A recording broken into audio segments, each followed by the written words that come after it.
Hello, today we are looking at Maslow's hierarchy of needs and how as managers that impacts us in our roles as managers as well as men and women.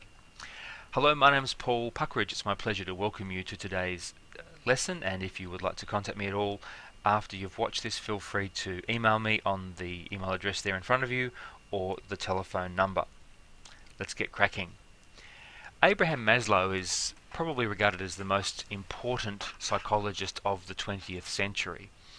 Of course, there are many great psychologists, but he stands out because of his one great theory of human needs, and it's referred to as Maslow's hierarchy of needs. Maslow changed this several times later on in his life, but his basic research and theory was that humans have at least 5 levels of progress, and it's impossible to move to another level in life unless you have your first or the previous level's needs met. And as you can see there on the right hand side, the man is striving to reach the top because Maslow believed that all humans, given the right conditions, would want more in life. So Maslow's first consideration was that humans first of all need physiological needs met before they worry about anything else. Physiological indicates the need for water, the need for food, and basic survival. For example, if you were cast away on a desert island and you were by yourself, what's the first thing that you would do? Well, you'd probably have a look around the island to make sure there was no one else there. You'd probably make sure there were no wild animals, and you would probably have a hunt to find some source of food, such as coconuts or bananas or similar, and water, fresh water. That evening, depending on where you were, you might pull some palm branches down from the trees and make a basic hut or lean-to. It wouldn't be very elaborate, but the idea is the palm leaves would protect you from any rain or cold.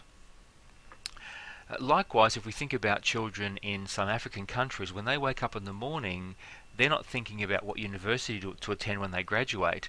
They're thinking about, will I have food and will I have water today? They're living literally hour by hour, wanting their basic physiological needs met. And as humans, that's the most important need that we have. Because if we don't have that need met, then everything else doesn't matter. In Western society, fortunately, we have those needs met, and so therefore, once we have those needs met on a regular basis, the next thing we look for is safety. Let's go back and think about the castaway scene with Tom Hanks. Once you know you have a source of water and basic foods, berries, etc., you then start thinking about your safety. This might mean that rather than just have a few leaves strung over a log, you might build yourself a basic hut. Make it safe, make it more secure. As humans, we enjoy feeling something around us protecting us. We need to know that we can be somewhere safe and we live somewhere safe, regardless of where we are. If you recall the movie Castaway, Tom Hanks did exactly the same thing. Initially he lived under a few palm branches, but then after a few days, a few weeks, he started building something more elaborate. Fortunately, all of us, I believe, watching this, have our physiological needs met and our safety needs met. Therefore, the next need we all have is the need for love and belonging, realizing that we cannot progress to that level until we have our first needs met. Now, when I say we can't progress to that level, what I'm referring to is we become cognizant of that level. So let me explain that. It's a very important human need to feel love, to be loved, and to feel a sense of belonging to something. Now, in Western culture, we have all sorts of ways of feeling love and belonging. We have family, we have friends, we have relationships, but we also join clubs. We also join groups in order to belong. Are you a member of a football team? Do you pay a membership every year and you go along and watch them play? Whether you're watching football or soccer or table tennis, uh, or cycling, you feel a sense of wanting to belong. In fact, uh, if you ever watch out the front of a football stadium on a Saturday afternoon, you will find thousands upon thousands of people all wearing the same, or at least there are two sides, one wearing one colour Guernsey, the other wearing another. And it's quite amazing to see all these people from different backgrounds, different cultures, male, female, boys, girls, young, old, um, grey hair, black hair, no hair, all with a certain type of jumper on. And then you see another group, and they all congregate together with the one thing in common is their jumper.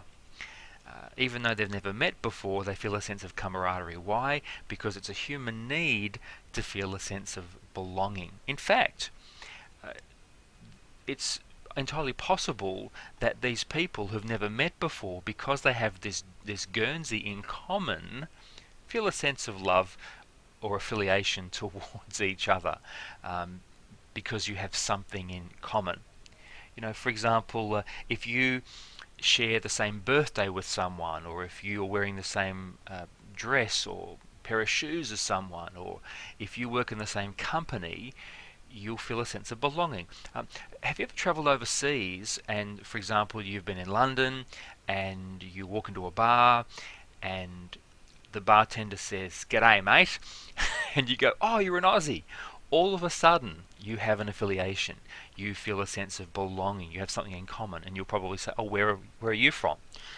And the the bartender might say, "I'm from Melbourne." "Oh, really? I'm from Melbourne too."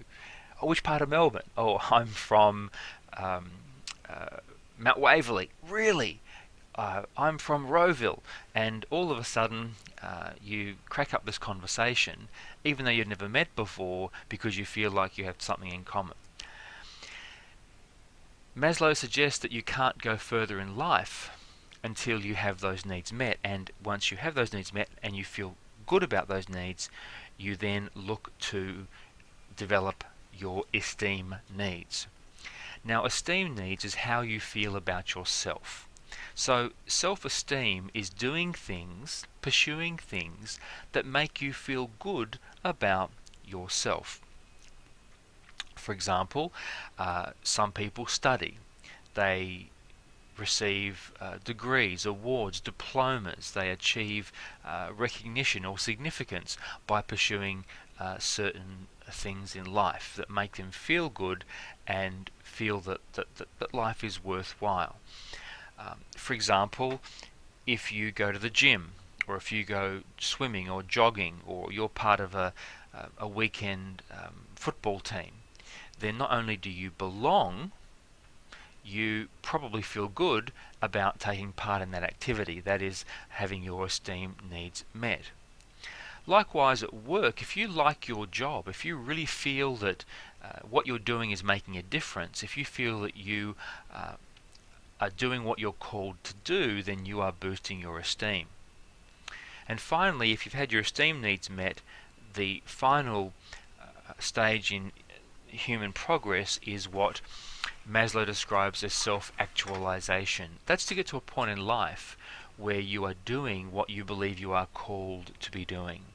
And you are doing things not only for the betterment of yourself, but for the betterment of others. For example, we might say Mother Teresa self-actualized. Bill Gates resigned from Microsoft a decade ago, and now he spends all of his time with his wife Melinda helping cure malaria and a range of diseases, and giving money away and managing the money in order to help humanity. Now, before you start thinking, "But Paul, hang on, I'm not a billionaire," self-actualizing is not giving money away necessarily. It's doing what you believe you've been called to do. Someone said to me once, and I'll share this with you, it's very powerful: there are two important days in your life, the day you were born and the day you discover why. I'll repeat that. There are two important days in your life, the day you were born and the day you discover why. And when you can answer that second question, you are on the road to self-actualization. So it's pursuing things that not only believe that you are complete or being completed as a person, but you're also giving back and helping those around you. Now, what has this got to do with management? Well, your success as a manager and leader will depend on where you are on that scale. If you're managing and you don't believe that you are called to be a manager, you don't believe that you are able to help your colleagues, if you're not adding value, then it's highly unlikely you will ever go to esteem or self-actualization. If you don't feel a sense of belonging to some degree within your team or your organization, you're going to struggle to get your people to the next level. So let me leave you today with a few questions. Where are you on that pyramid? Are you self-actualizing? Have you become or are you becoming all that you can be? Where are your team members? If you have 2 or 3 or 4 or 10 team members, where are they on that pyramid? For example, someone simply coming into work to get paid is probably on the safety area, or maybe the physiological. All they're doing is simply coming into work to get money. However, I'd imagine that people are wanting more than that. What do you need to do as a manager to help your people become all that they can be? This isn't just about work, but what are you doing to help your people develop on their hierarchy? What can you do to develop their esteem and how they feel about themselves? Here's another question. What's the next step in your personal development? What do you need to do to develop yourself so you can become all that you can be? Because when you can become all that you can be, you'll become a very successful manager. So, as we wrap up today, if you want to contact us, please feel free to do so by phone or by email, and I'll be more than happy to answer any questions that you have. Also, do some more study around Maslow's hierarchy of needs. I'm sure you'll find it very interesting. So, that's the end of today's lesson. I hope you found it useful, and I hope you consider where you are in that hierarchy, and your partner and your kids and your team members, and decide what you need to do to go to the next level of need. Thanks again. I'll talk to you soon.